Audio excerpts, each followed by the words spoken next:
mulabi waffe omulungi nkwaniriza nnyo webale kubanga gyoli oli ku Big Brother Uganda amanya ndi Big Bro osi Double Child ali ku kamera ate tuli timu nnyo naye teweerabira okusubscribinga Big Brother Uganda osobola okubeera nga ate omanya ebiki ebifudde mu entertainment mainly kubanga ensi gye tulimu yabyamasanyu entertainment kutegeeza kino kiri gye mbadde mpitira ate encha ya leero nsisinkanye mwana mulenzi muyimbi kubanga twakugala tugenda sinkananga bayimbi kayeyogereko ye nga ye nsanyusa okulaba ssebo okusinkana ssebo ogamba otyo mukulu sinabigamba ffe nga ffe twemanyi naye ate munnaffe oli owokusatu atulaba yeetaaga okwongera okumanya bakuyitaani ssebo amanya nze Lord BITEM Lord BITEM ndi artist nga nze omu ku basajja abatandika raga music wano e Uganda n'abasajja ba Chameleon ba Bobi wine ba Bebe ba Menton Sama ndi musajja alwiridde ddala mu kintu system njiruddemu music nkyamulimu era mu kuba paka kati nsanyusa okulaba nange okusisinkana otandika Lord BITEM ajja atya okuba nti Lord BITEM era yaani okusookera ddala amanya once again Lord BITEM music namutandikira ddala nga ndi mu ssomero Masaka eyo gye natandikira waliwo omusajja bamuyitanga Master Vince yatusomesanga okuba amadinda ndi kafulu mu kuba amadinda n'eŋŋoma kati bwenveeyo ate nenzijaawo newaffe e Kampala natandikira kawempaawo nenyingirira ddala mu kintu ekikwatagana ne music nembanga bove Masaka nojja mpaka Kawempe notandika noyingira music omuyingira oyingira mu church oyingira mu somero waliwo kilabu music nayingirira mu somero kati kilabu yo twawulyanga kilabu misawuli nga tuli badogo bwe bati naye nga tutuuka okgenda kuba bayinanga Transday nga tugenda ne tubeera ebweru wa club then tulaba abayimbi naye nga feel ey'abayimbi tugikola ki nga tugirina so entandikwa bwetyo bwe yali finally nomala noyingira music nenyingira music kuyingira music natandika ndi mukubi wa hip hop febasa hip hop mwaka kyo omwaka sigujjukira bulungi naye ebiseera by'abo ba Sylvester ne Abrahams waliwo abo bayala waliwo ba Milka waliwo bano bagundi ono simanyi wasansa no bayani waliwo ba Viboyo abo abasajja abo naye nga mu hip hop abo bonna nga nze mbavuga ngera bakuyita Lord BITEM era bampita Lord BITEM so wabeerawo babataka underground babeerawo bachaga we bajiraawo ngolo ine emyaka ngemeka emyaka sijijjukira bulungi emyaka sijja kugamba nti myaka wejiti sobola okuwulya gye nina kati naye atawe natandika kuba natandika okikubanga nkyali yange era naye yes kyalava webale kubanga munange otukwasaganya ng'otwagala weyongera ate okutulayikinga osharinge nakugambye ngenda bankuletera abayimbi ab'enjawulo nga tunyumyamu atubuulire ye lwaki ali ekyo kyali olwaleero lwaki omwegomba kitegeeza alina gye yayita abamaluga abayita mu tanuulu balina sisitemu nnyo gye bayiseemu nga balina engeri gye babikwasaganyamu Lord BITEM awo genda oyingira awo oyingidde music tojjukira myaka gye wayina olina ba Benoni abaswangs wadogamba gundi Viboyo nalina ba Viboyo edda Viboyo in fact twajjaka wa Mr. Hope Mukasa Sabrina's nenga Viboyo ayina ekiyimba nga kirina enkalakata abakyala lumu Hope Mukasa namuga wayirekera oyimbira mu kilabu yanga abakyala obavuma abakyala tebakyayagala kujja mu kilabu wa Viboyo weeyo kati gwayina nyimba nga mmeka awo nayina ennyimba ebiseera ebyo ng'omuntu yenna alikodinga oluyimba ng'abeera kabejja kubanga ebiseera ebyo ne ba Juliana bennyini bayimbanga naye nga jasi bamayiminga nnyimba ba Irene Namubiru nga bamayiminga nyimba ba Jose Chameleon ba gundi ba Bebe Cool nga bayina obuyimba butono. In fact nayina oluyimba lumu na recording oluyimba olwo na in fact sente za fees ze na recording muno oluyimba na recordinga ne Joy Tabula oluyimba nga balita yes nga balita kapera aliwa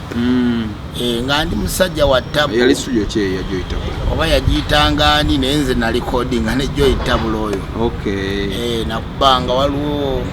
ka verse njijukira nno egamba mbotakola nno nti mwana wa mulodi asiba kuma koko nga yegolodde nga tema kima kulwazi tafanayo nno kasobola mu abutwaza nga kamuje kubinyewa ebicupulige makendo asula mu katanga asiba ko street yo William street Ben Chwano ka street agalibe jo musanga tasasula amabanja ba malaya amubanja brother Uganda we banyongo kubanga otulaba ndi ne Lord BITEM atubuliramu be bamwe basajja batandika hip hop mwano mu Uganda era emyaka gitambulidde ddala kati obaleta omumanyi naye nga tugenda batukuletera abayimbi abenjawulo okukubulira n'akumanyisa ye lwaki ali awo lwaki omulaba bwotyo lwaki kiri bwe kityo mu mbeera eno nga tunyumyamu ekibozibozi era nga atubulira fact kubimufaako weyongera kubanga otulaba katugendeko mu mulango tukomewo gemanyago Lord BITEM gemanya gange amanya Lord BITEM gemanya ga stage okay amanya gaganga amazaliranwa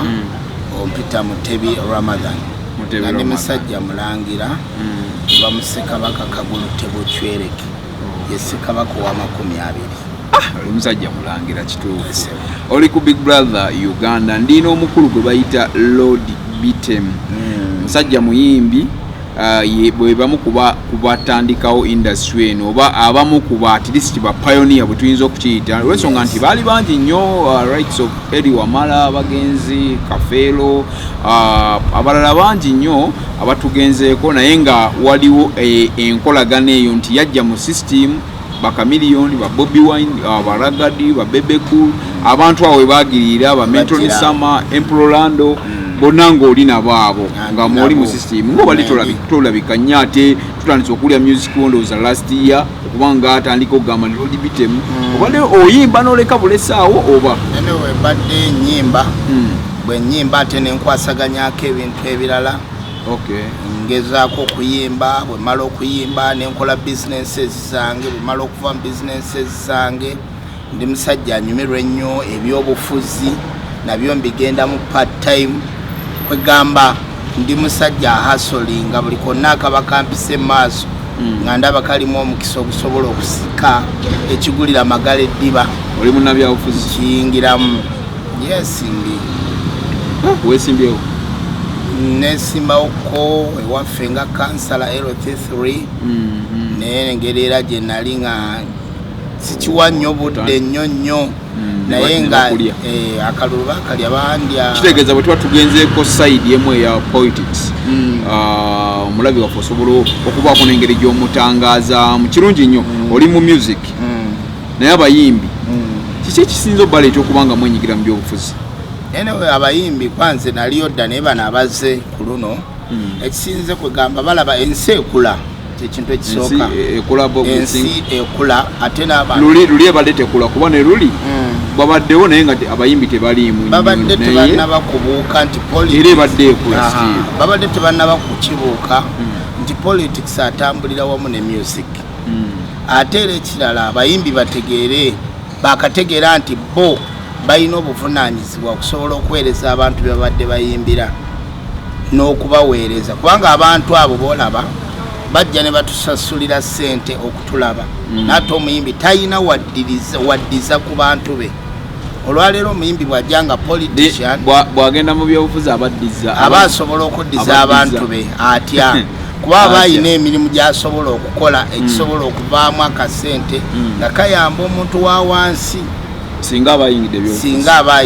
ebyobufuzi tasobola kubikola nga tali mu byabufuzi tasobola kuddiza abantu nga tali mu byabufuzi kubanga bangi basobola okugenda mu charity work ne bagenda ne ba sponsoring NGOs SBO ne bakubaako n'ebintu bye bakola nga byanakyewa nga yakola bukozi naye nga muyimbi najje n'akasente n'akatwala eri oyo ye nga basobola okukikwasa. Abantu abasinga bw'okinoonyereza nnyo abakola ebintu ebyo era lazima babaamu n'omukono ogwa gavumenti oba bwe butaba nti mukono gwa gavumenti abaamu n'omukono gwonna ogumuyambako kubanga olwaliro ogamba nti okoze nani government organization era lazima olina okuprocessinga empapula ng'oyita mu process ya gavumenti gye yateekawo okukola ekyo. Yes, kati wano olina engeri gy'oyanguyirwamu mu mbeera eyo. So abayimbi ekyo ekintu bakakitandika bakabuuka bakategeera asobola okuyamba community. Kati olaba abayimbi bedda ffe twabeererawo edda ng'omuyimbi tasobola kwogera myaka gye, ng'omuyimbi tasobola kwogera nti nnyina omukazi, ng'omuyimbi tasobola nakwogera baana be. Twalina akantu akugamba ng'olabira ddala ng'omuyimbi buli kiseera yeeyita muto. Ne kati olwaliro omuyimbi avayo n'agamba nnyina omukazi, nnyina omwana, nnyina famire gyendabirira, ne babayo ne balagana abaana baabwe kuba kati ffe tulina abaana bawanvu n'okutusinga. Naye am proud olw'ensonga nti nnyina omwana kuba nvaayo nendaga nti ono mwana wange ng'omuyimbi. Yes, ate nga nnyina ne kyenkoze ate n'abantu ne babeera happy nti omuntu gwe tuwa ssente zaffe ayina famire. So music kati ali ku level ya waggulu. Big Brother Uganda nkweyanza okubeera nga okyatulaba oli w'amaanyi nnyo gwotuwadde tutumu weyongere okusubscribinga olikinge ate osharinge ku Twitter, Instagram ne YouTube. Webale nnyo webalidde ndi ne Lodi BITEM oli musajja muyimbi. Waliwo muyimbi munnammwe omukulu Robert Kyagulanyi Ssentamu yasinze nnyo okuba in fact ndowooza okubeera nga abayimbi bano abalala bamulabirako lwaki bw'aba yagenda nange kangende. However mubadde mu parliament already abantu abalimu nga Judith Babirye already yamusangayo, Katonda Bwama yaliyo, mulimu abayimbi ababaddeyo already bannakatemba. Lodi BITEM gwe mu ndaba ye y'ebintu abayimbi mwenna lwaki temuwagidde Bobi Wine ng'omuyimbi ate abalala ndaba badde eno abalala nga bakusaasira Bebe Kulu kati abayimbi lwaki temugenda mwenna ne muwagira muyimbi munnammwe okusinga okweyabyamu? Nze kati nga nze ku lwange njagala nnyo Robert Kyagulanyi Ssentamu MP, mwagala olw'ensonga nti avuddeyo kale n'alaga nti abayimbi balina kye basobola okubeera. Olwaleero ekyawuddemu abayimbi okuba nti abamu bali side ndala n'abalala bali side ndala ku nsonga ya Robert Ssentamu kiri nti kanze mu kugeza okwange okusinziira Uganda gye yava since from 82 abasajja ebintu bye batunyumiza kuba ebimu tetwaliwo ebimu tubisomyeko ne tubirabako. President Museveni jajje Uganda tuvudde mu ddubbi era tuvudde wala. Kati olwaleero abantu abasinga bagamba okwagala okukyusa obukulembeze bwa President Museveni nga tebalina genuine kwegamba oli tasobola kuga nti omusajja ono aveeyo olw'ensonga bweti ne bweti gy'olaba nti erimu eggumba erimu amaanyi. Though singa babadde n'ensonga ng'erimu eggumba twandege nti katukyuseeko olw'ensonga bweti ne bweti. Abaagala okujja mu gavumenti tebalina nsonga y'amaanyi eri awo. Ensonga yes nkubuulira bulungi Benja ensonga mbuulira omuntu ali ku Big Brother era ndaba nti twandibadde n'ensonga ez'amaanyi ezigaba kati olwaleero ekyandisoose kati tuli wano teri atukuba ku mukono twogera ebintu bigenda ku mpewo direct wabala tudiscussinga ku national issue kwaba oyogera ku Kyagulanyi noyogera ne President Museveni oba ogenze ku national issue then bw'oyogera ku national issue bigenda direct ku mpewo owawa nowawa kubanga abantu abalaba Big Brother bangi abasubscribinga abantu bangi so nze bano abaagala okuvuganya president tebalina nsonga nnyo lwaki bajja kugamba mu bufunze balina kuleka president agira afuga. Nze kyengamba ku lwange kyandibadde bwe kiti ti President Museveni akyalina embavu okufuga okukulembera Uganda Robert Kyagulanyi yes musajja mulungi alina ideas ennungi naye tannatuuka kubeera president wa Uganda. Big Brother Uganda byowulira si birowoozo byabagiddukanya abagitambuza bapresenta ne waba cameraman wabula bya birowoozo bya Lord Bitemu. Webale kubanga subscribinga owai oli muuma Uganda Music Association njirimu ojiwulira oba ogirimu njiwulira ojiwulira njagala twogereko kati nnyo ku copyright law. Abayimbi bacomplaininga tebalina byebakibafuna mu music. Muyimbi ayimba n'amala obudde n'agenda mu studio n'ava mu studio kuba kati nga mu abantu abasooka mu industry already ekikitumuize mu kitambuza amala obudde n'ayiyo oluyimba sinakini n'agula oluyimba n'agenda mu studio ne bamukubira ebiwoma n'avaayo n'agenda mu video ne bakwata oluyimba n'amala naawe abaana bapromota ku ground ne bapromoting oluyimba n'atwala ku radio stations ku TV stations bigenda okuggwa nga omwana ono asazeemu CD mugagga nnyo okusinga omuyimbi nannyini luyimba ng'ate ataddemu nnyo. Babayimbi bagamba gavumenti lwaki tevaayo ne-emphasizing kubeera nga ekola ekintu kya copyright law ne kibeera nga kitambula nga bwe kirina okubeera nga ensi ez'Ebulaaya bwe zitambuza copyright law nga bwe irina okutambula. Kati olwaleero ebintu ebisinga obungi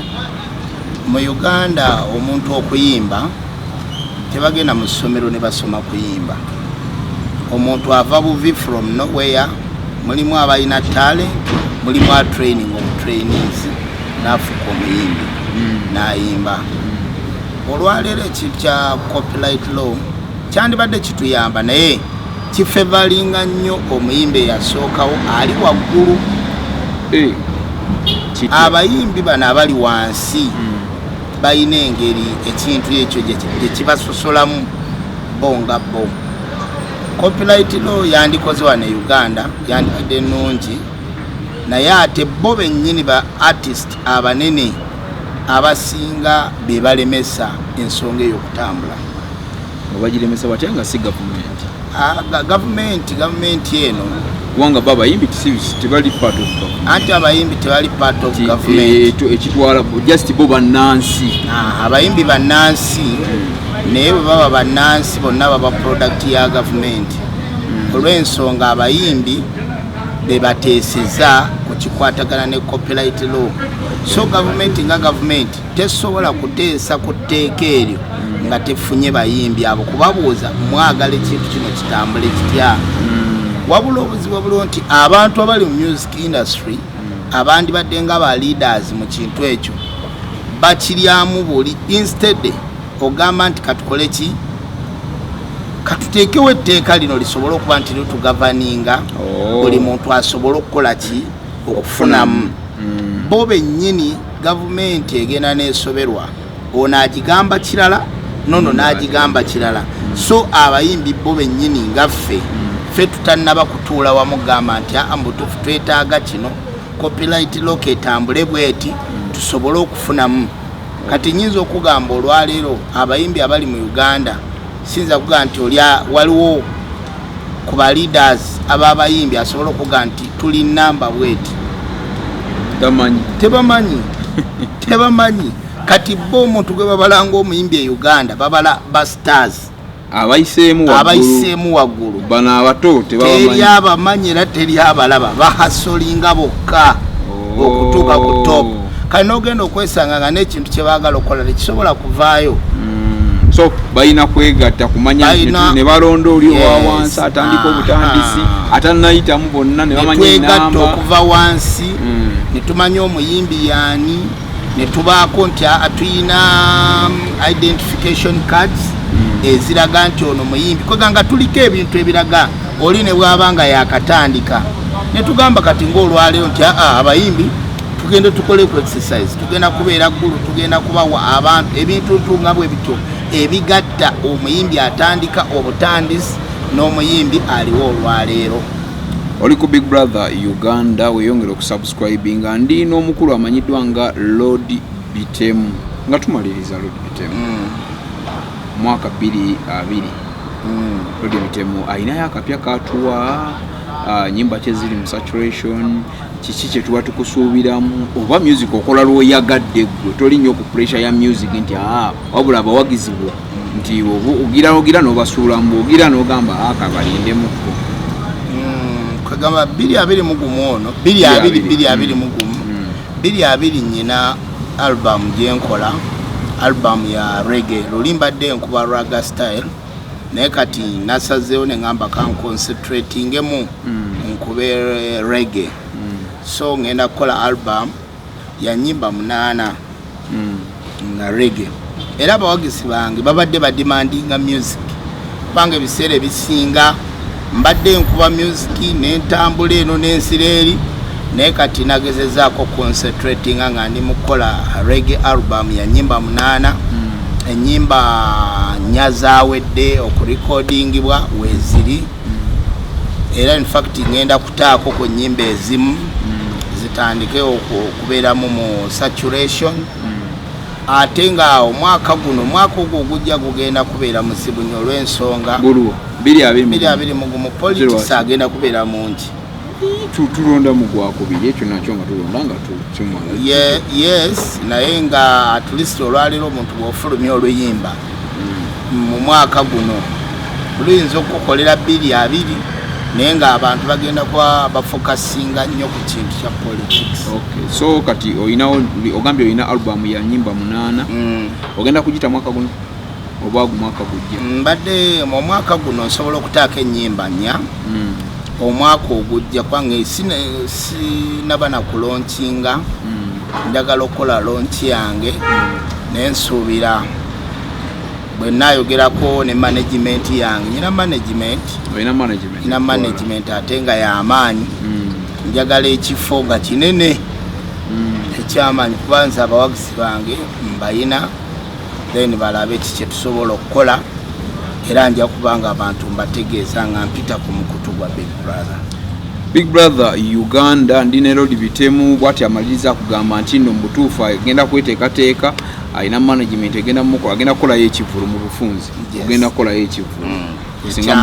ekyamaanyi ekintu ekyo kijja yita wano jukira nti buli kimu bwe oyagala okumanya Lord BITEM agenda subscribing ojja kuba following mpola liking sharing Lord BITEM tujja ba tusobola okubeera nga tumukuwa mbeera yonna okubeera nga okikwasaganya mpola bako nekyo osibuza abalabi baffe ate obabuulire olwakatereke kakoyina oba oli awo nako kababuulire nga tumaliriza. Anyways kyengezaako gamba bannayuganda ekisookera ddala nsooka okwebaza management ya Big Brother yonna okuba nti tutadde ku mpewo ne twogerako n'abantu bonna mu nsi yonna. Ekintu ekirala nti abannayuganda bannange tugenda mu biseera bya politics. Bwe tuba tugenda mu biseera bya politics buli muntu ateekeyo omwoyo ate buli muntu abeera n'omuntu gwawagira. Bw'oba owagira oli n'omulala awagira oli, so tubeere bakkakkamu tutambule mu mbeera nga bweyina okukola ki nga bweyina okutambula kubanga politics waali obululu weebuli bugenda kuggwa ate era tusigale nga tuli ba Luganda era nga tuli ba mukwano. So mu ekyo wagira kyowagidde mu mpagira gy'olina okiwagiramu nange mpagira kyempagira mu mpagira gyennyina okiwagiramu tusobole okuba nti tuyita mu bululu nga ffenna tuli balamu bulungi kubanga Uganda yo tegenda kuvaawo lwaleero tegenda kuvaawo nkya ekyaliwo tujja kuvaawo tugirekewo then n'emizimu gyaffe gye yagalire mu Uganda yaffe. Okay. So mu mbeera eyo mbaagala nnyo famire yange abantu bange benyizizza ne bensanyusizza nfuba nnyo okulaba nti njogera ekindi ku mutima abanyiize n'anyiiga abasanyuse n'asanyuka naye nga nze njogedde ekisobola okuntwala mu maaso. tweyanze nge Lord BITEM webalinyo webalire ddala. Big Brother Uganda weyongere okusubscribinga olikinge osharinge tuli ku Instagram, Twitter ne YouTube owonyini wotufunide naye sharinga video sobola okubeera nga tetunyumirwa ng'omanye kyekivuddemu entertainment. Tukwagala nnyo webale nnyo webalire ddala tufollowing.